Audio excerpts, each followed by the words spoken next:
A silver Mercedes sedan pulled into my driveway. A well-dressed man with a Rolex watch on his wrist got out of the driver's seat. Opening the door, I only noticed the diamond stud on his left ear. "I'm not buying. What do you want?" "I've come for Irene." "She's not here. She left with her boyfriend about 30 minutes ago. He has a much sportier car than you. Some kind of red convertible." His smug look quickly faded. "Maybe I have the wrong address. I'm looking for Irene Irving." "Yes, she's my roommate. Oh, wait a minute. Are you Grant Ricardo? This is Brett. She's your roommate? I thought she was married." "Well, Brad, you really took the bait. She told me to tell you, wait, LOL. She does this trick every couple years. Gets a high-ranking jackass to buy her bullshit and then sues him and his company. I hope you don't have a family since she likes to destroy them." To say he'd lost his swagger was putting it mildly. His face was getting redder by the second. "Also, Bart, she told me to tell you she's not coming in on Monday. Hostile work environment, you know." It wasn't long before the street in front of my house was decorated with the tire tracks of a Mercedes. After finishing my beer, I decided to spend the night in a hotel near the airport. Today's flight was canceled, and I didn't want to be stuck in traffic in the morning. Closing the door behind me, I headed across town and had dinner in the hotel dining room. When you travel a lot for business, it does right off. Looking up at the hotel ceiling and unable to sleep, I realized I had no exit strategy. This usually happens when you make rash decisions at the worst possible time. My name is Jerry Irving, and I've been married to Irene for 10 years now. She has been in her current job for about 2 years. I have a temper that usually goes unnoticed. Unfortunately, that was not the case on Sunday night. Due to some butterfly flapping its wings halfway across the globe, my Sunday evening flight never made it to the town it was supposed to stop in before picking me up.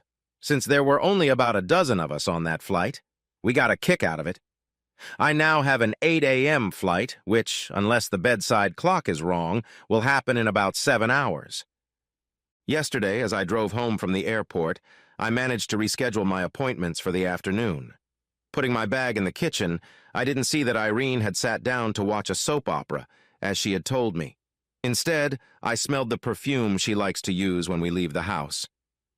Upon entering our bedroom, Irene shrieked, doing the half-dressed provost dance. "What are you doing home? You scared the hell out of me!" A better question to ask is, where the hell are you going? Well, this is awkward, but I'm going to dinner with Brett Ricardo, the county manager. That seems to be another lie, as your little travel bag on the bed appears to be packed. I suspect it's not just about dinner. It could turn out that way. The girl must be ready. Now, if you'll excuse me, I need to finish packing. He'll be here in a few minutes. The temper I was talking about was bubbling up. I walked into the kitchen and stared at the shelf of knives. Tempting, but that would be for another day. Instead, I pulled milk and juice packets from the refrigerator. Further down the hall toward our bedroom is a linen closet. Opening the closet, I put the milk and juice in along with the linens.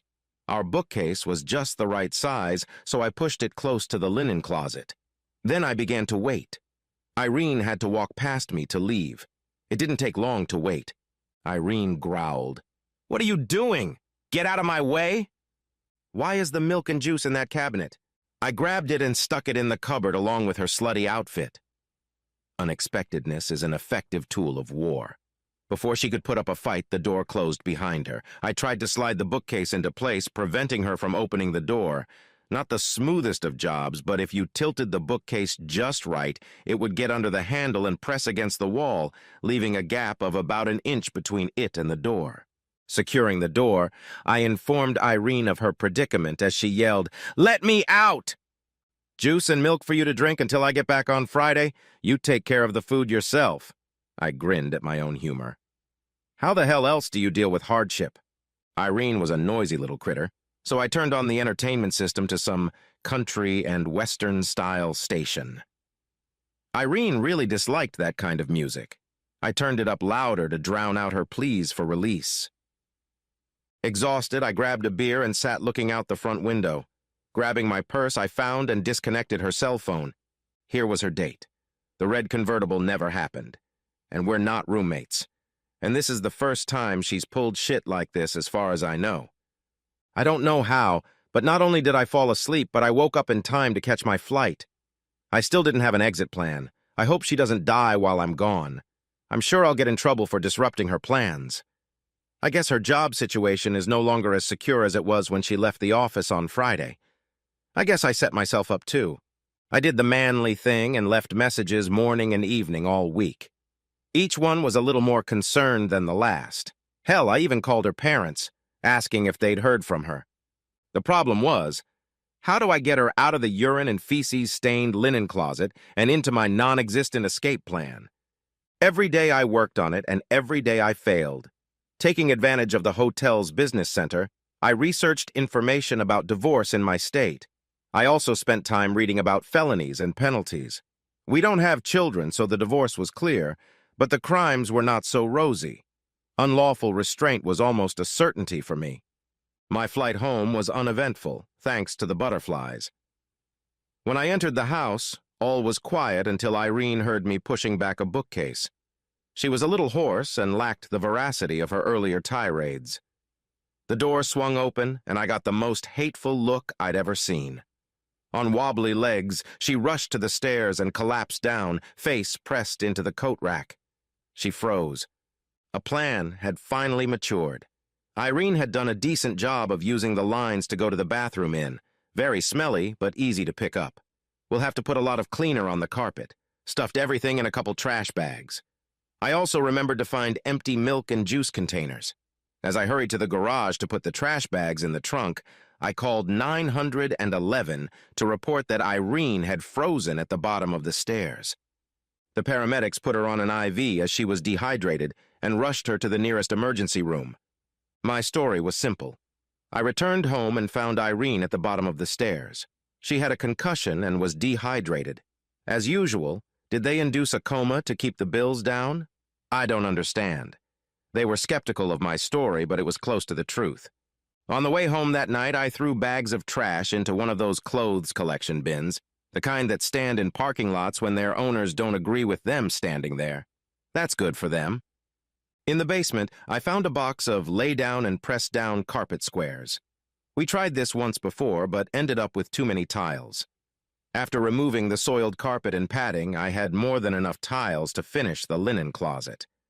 With the threshold closed, you could hardly tell that Irene had been vacationing here for 5 days. I visited Irene daily, after work of course, until she finally woke up. How interesting her stories were. I was not welcome in her hospital room. Unlike some people, I know better than to go to the police, but I can go to a lawyer, which I did. Epilogue. There just wasn't enough evidence to prove Irene had spent a few days in the linen closet. It made her look a little crazy. There was evidence that I sent Brett away from the house that Sunday night, which made me pretty guilty. I sat stone-faced at the trial. Irene was called to testify, and her friends and parents found out about her planned party with Brett. I wasn't the one who ruined Brett's marriage. Being called as a witness under those circumstances will do that to your marriage. Yes, I was found guilty, but 30 days in jail and a year of probation was worth it. The divorce went smoothly, but I have to pay alimony for 2 years or until she remarries. She got so angry that she took all 24 payments. Irene lost her job, but she sued and got it back. I didn't lose mine. Her company said back off when approached about Irene and Brett's relationship. They have learned to protect themselves from horny employees by allowing fornication when they get the urge. We sold the house to a few people who thought it was odd that there was a place and abs rug in the linen closet. Deal with it. Leith demands to have one last conversation before his wife signs the divorce papers. I forget what she said. As Hamlet said, words, words, words. We are officially divorced, and that's what matters.